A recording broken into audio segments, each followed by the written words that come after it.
नमस्कार, स्वागत आप सभी का हमर छत्तीसगढ़ आप देख रहे हैं और आपके साथ मैं हूं पुनीत। चलिए खबरों की करेंगे शुरुआत और सबसे पहले बात करेंगे उपचुनाव की जंग की। तो उपचुनाव की बिसात बिछने लगी है छत्तीसगढ़ में। बीजेपी ने रायपुर दक्षिण से सुनील सोनी को मैदान में उतार दिया है और कांग्रेस भी आज अपने उम्मीदवार के नाम का ऐलान कर सकती है। तो ये बड़ी खबर आपको हम बता रहे हैं क्योंकि इंतजार हो रहा था। एक मात्र सीट है जहां पर उपचुनाव छत्तीसगढ़ में होना है और वो है रायपुर दक्षिण की सीट। ये सीट खाली क्यों हुई ये भी आपको याद होगा। बृजमोहन अग्रवाल जो कि यहां से विधायक चुने गए थे और मंत्री भी थे राज्य सरकार में, उनको फिर बाद में सांसदी का टिकट दे दिया गया और रायपुर से सांसद बनकर वे लोकसभा में पहुंचे हुए हैं। और सुनील सोनी जो कि लोकसभा में रायपुर की नुमाइंदगी कर रहे थे, अब उन्हें वापस मैदान में लाया गया और उन्हें विधानसभा भेजने के लिए बीजेपी तैयार है, इसलिए सुनील सोनी को टिकट दिया गया है। लेकिन कांग्रेस की तरफ से मैदान में कौन सा उम्मीदवार होगा यह भी तय नहीं है। माना जा रहा है कि उपचुनाव की जंग में कांग्रेस भी आज अपने उम्मीदवार के नाम का ऐलान कर सकती है।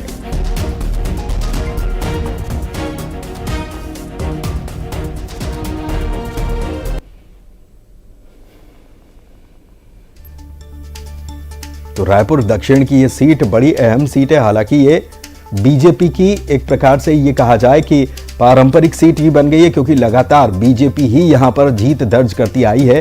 ऐसे में कांग्रेस को एक मजबूत चेहरा चुनने की यहां पर एक जरूरत है। देखना होगा कांग्रेस की तरफ से कौन प्रत्याशी उतरता है।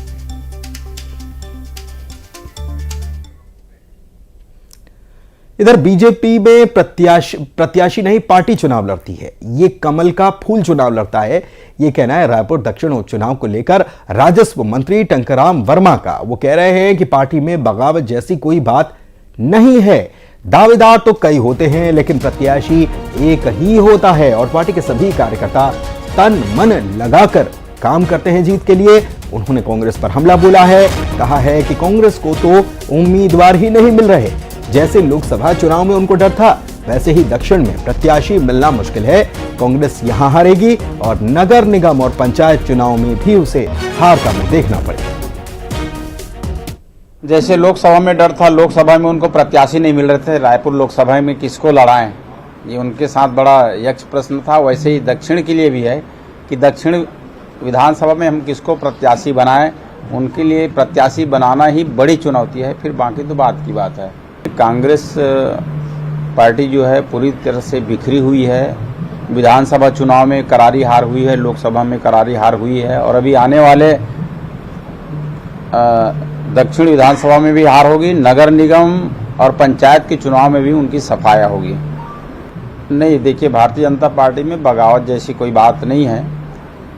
दावेदार हो सकते हैं पर प्रत्याशी तो एक ही होते हैं और ये कोई पहली बार या इसी विधानसभा के लिए दावेदार बहुत है ऐसा नहीं है। जब भी चुनाव होते हैं तो दावेदार बहुत होते हैं और दावेदारी करने का सब कार्यकर्ता को अधिकार होता है, पर प्रत्याशी तो दावेदार बहुत होते हैं लेकिन प्रत्याशी केवल एक ही होता है। सुनील सोनी को प्रत्याशी बीजेपी ने बनाया और रायपुर दक्षिण विधानसभा सीट पर उपचुनाव जो हो रहा है इसके बिगुल के बजते ही बीजेपी मैदान में आ गई है।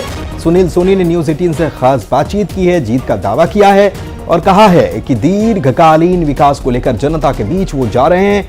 राज्य में डबल इंजन की सरकार विकास के पथ पर बढ़ रही है। मोदी की गारंटी को हमने पूरा किया है। विधानसभा में विकास करना और बृजमोहन जी सांसद है और 9 विधानसभा में दक्षिण विधानसभा भी आता है। हम साथ में मिलकर जो है एक अच्छे विकास के नए आयाम गढ़ेंगे। लॉन्ग टर्म योजनाओं को लाकर आने वाले पीढ़ियों को भी उसका लाभ मिले, इस बात की व्यवस्था करेंगे। और केंद्र में मोदी जी की सरकार और स्टेट में विष्णुदेव साय जी की सरकार, मोदी की गारंटी को पूरा किया है, उसको लेकर हम जनता के बीच में जाएंगे और भारतीय जनता पार्टी को पुनः सभी लोग आशीर्वाद देंगे। तो मोदी की गारंटी को पूरा किया है, यह दावा किया जा रहा है सुनील सोनी की तरफ से। कांग्रेस की तरफ से अभी उम्मीदवार उतारा नहीं गया है। कौन हो सकता है, किसके नाम पर चर्चा चल रही है, क्योंकि चुनाव का बिगुल तो बच चुका है। उपचुनाव का बिगुल युगल तिवारी हमारे संवाददाता रायपुर से जुड़े हुए हैं, सीधे उन्हीं के पास चलते हैं। मैदान में क्या कुछ चल रहा है मुद्दे कौन से चर्चा में हैं जो इस उपचुनाव में बड़ा मुद्दा रहने वाले हैं, क्योंकि दावा तो किया जा रहा है कि हमने सारे वादे पूरे कर दिए। युगल,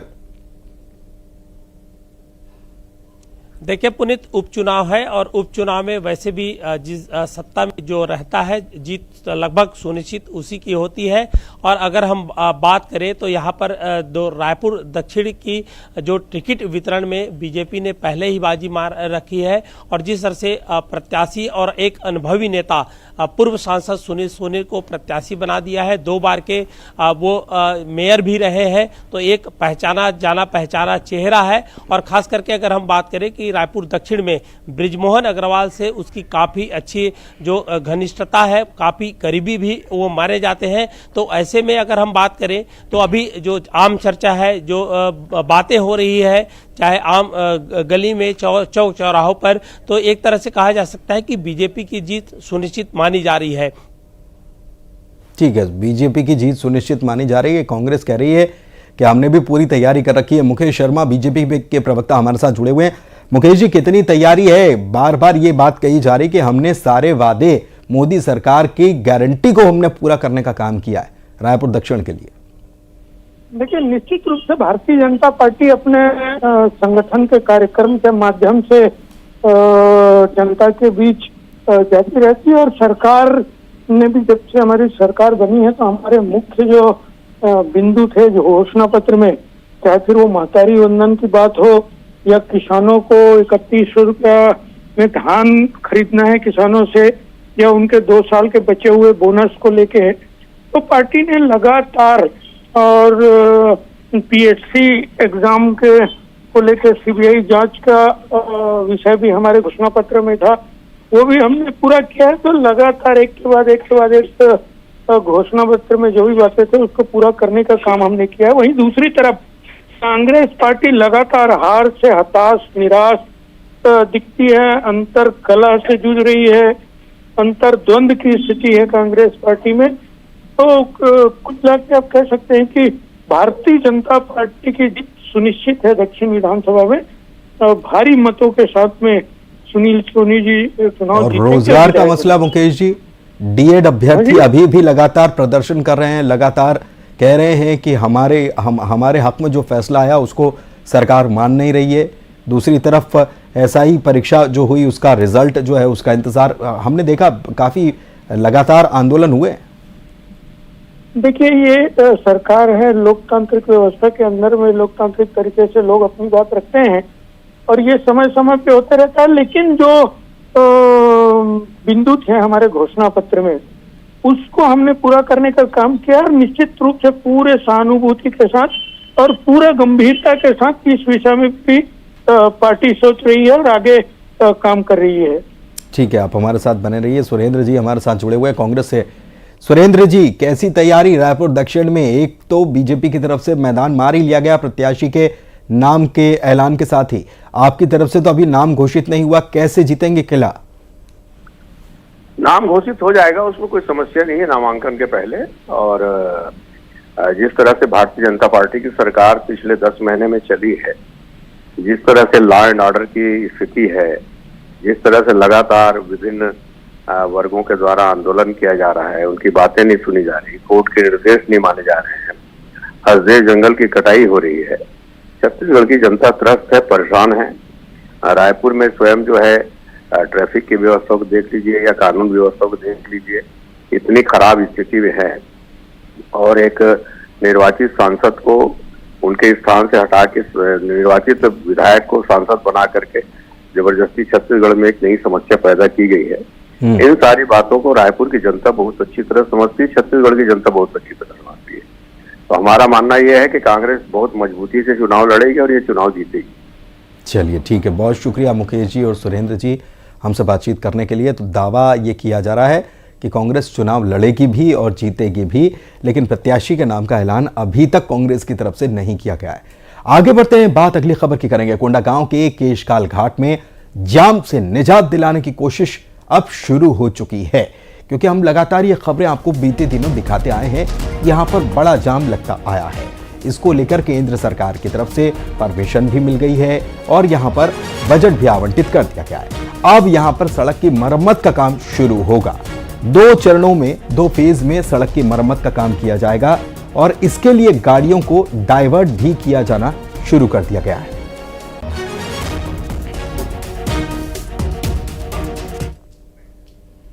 और चलिए अब बढ़ते आगे। सक्ती में तेज रफ्तार ट्रेलर ने 3 युवतियों को रौंद डाला। तीनों युवतियों ने मौके पर ही दम तोड़ दिया।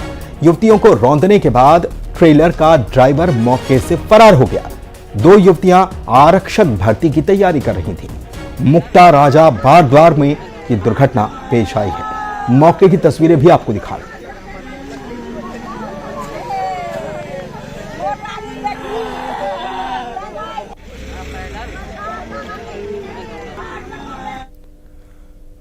और एक और सड़क हादसे की बात करते हैं जो धमतरी में पेश आया। भीषण सड़क हादसा हुआ। यहां पर हाईवा ने 2 बच्चों को रौंद दिया है। बच्चों की मौत हो गई। दोनों बच्चे मॉर्निंग वॉक पर निकले थे और हाईवा की चपेट में आ गए। इस घटना के बाद लोगों में काफी गुस्सा है, ग्रामीणों में गुस्सा है। ग्रामीणों ने इस हादसे के बाद चक्का जाम कर दिया। मौके पर तनाव के हालात बन गए। सलोनी गांव के पास यह हादसा हुआ है।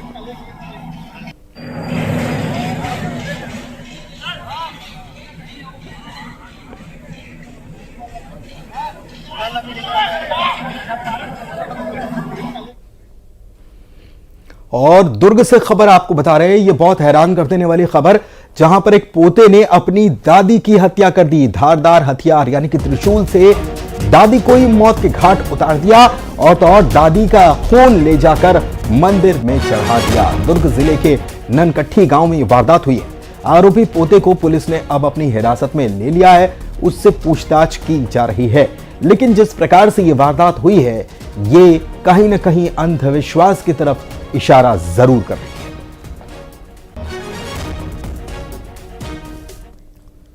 वहीं बलौदाबाजार से खबर आई, जहां पर मिलावटखोरी के खिलाफ एक बड़ा एक्शन लिया गया।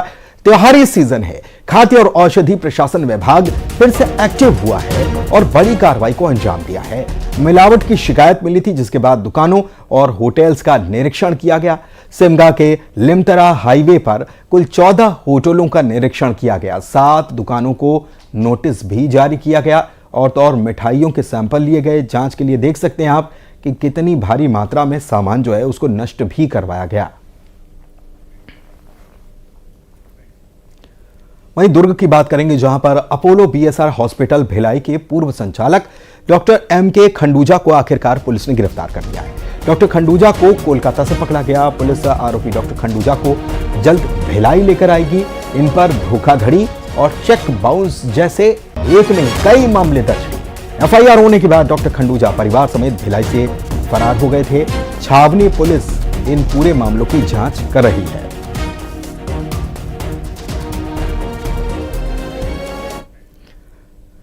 उधर सरगुजा जिले की बहुप्रतीक्षित मांगों में से एक अंबिकापुर को एयर कनेक्टिविटी से जोड़ने की मांग अब पूरी होती नजर आ रही है। आज प्रधानमंत्री नरेंद्र मोदी वर्चुअली अंबिकापुर के मां महामाया एयरपोर्ट का उद्घाटन करेंगे। इसके बाद 1 नवंबर से आम लोगों के लिए हवाई सेवा की शुरुआत हो जाएगी।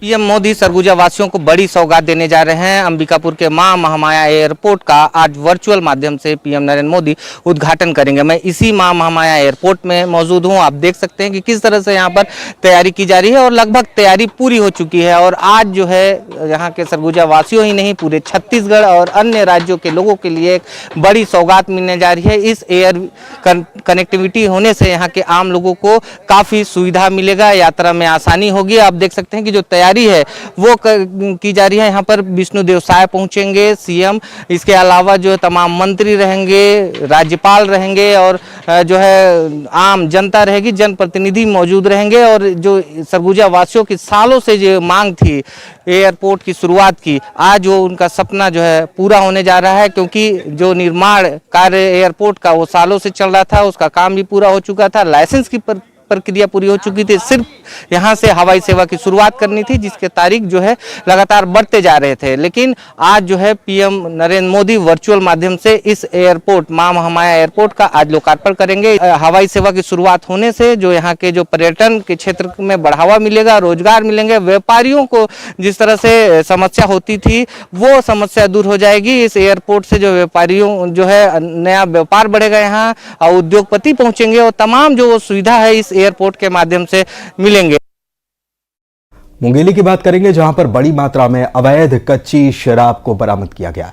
300 लीटर से ज्यादा कच्ची शराब बरामद की गई और 2550 किलो महुआ लहान भी जब्त किया गया। अवैध शराब को प्लास्टिक के कैन में छिपाकर रखा गया था, जिसे नष्ट कराया गया।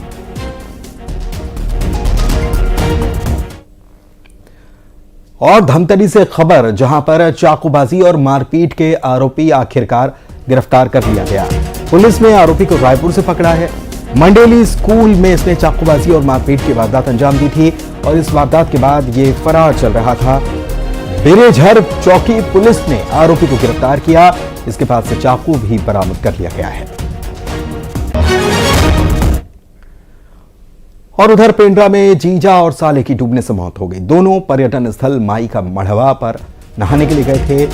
ठाड़ पथरा पंचायत के दोनों रहने वाले थे। स्थानीय लोगों ने दोनों के शव बाहर निकाले। लोग कह रहे हैं कि पर्यटन स्थलों पर सुरक्षा के जो इंतजाम होने चाहिए वो नहीं है, इसीलिए ऐसे हादसे आए दिन होता है।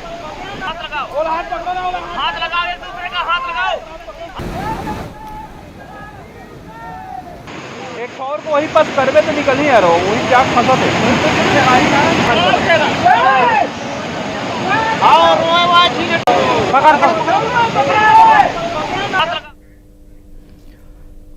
और जांजगीर चांपा से खबर, कलेक्टर बनकर कमीशन मांगने वाले को पुलिस ने गिरफ्तार कर लिया। खुद को कलेक्टर बता रहा था और सरपंच से इसने कमीशन की मांग की थी। आरोपी ने चारापारा सरपंच से 1 लाख रुपए लिए थे और खुद को कलेक्टर बताकर 10 लाख रुपए की सीसी रोड की मंजूरी का झांसा भी दे दिया था। आरोपी दिनेश अजगल्ले सारंगढ़ बिलाईगढ़ का रहने वाला है।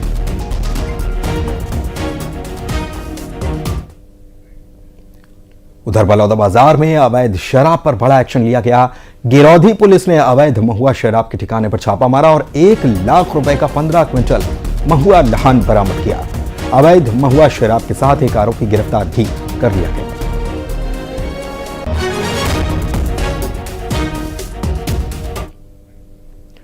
उधर नारायणपुर में शहीद जवानों को रायपुर में श्रद्धांजलि दी गई।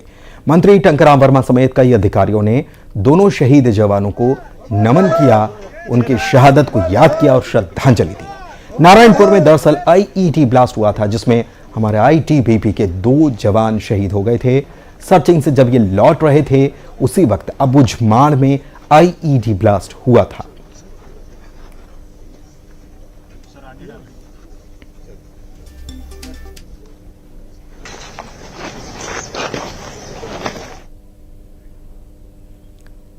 उधर दुर्ग में कचरे के ढेर में भीषण आग लगने की खबर सामने आई, जिसके बाद फायर ब्रिगेड को फोन करना पड़ा और फायर ब्रिगेड मौके पर पहुंची और बड़ी मशक्कत के बाद इस आग को कंट्रोल किया जा सका।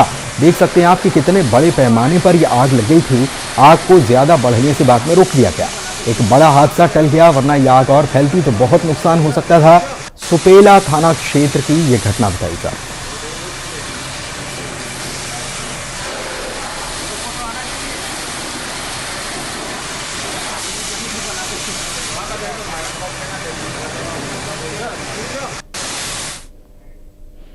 और गैंगस्टर अमन साहू के वकील हाईकोर्ट में याचिका लगाएंगे। अमन साहू को झारखंड ले जाकर नामांकन भराने के लिए अर्जी लगाई जाएगी। झारखंड के बड़का गांव से चुनाव लड़ सकता है अमन साहू।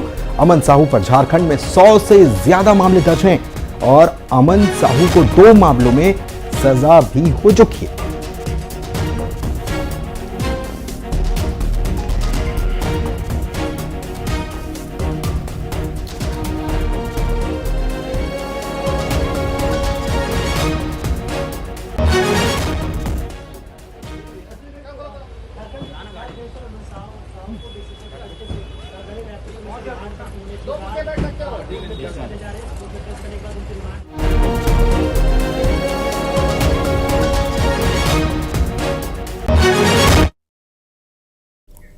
और आइए अब नजर डालेंगे टॉप 20 खबरों पर। छत्तीसगढ़ में सचने लगी उपचुनाव के बिसात, बीजेपी के सुनील सोनी के सामने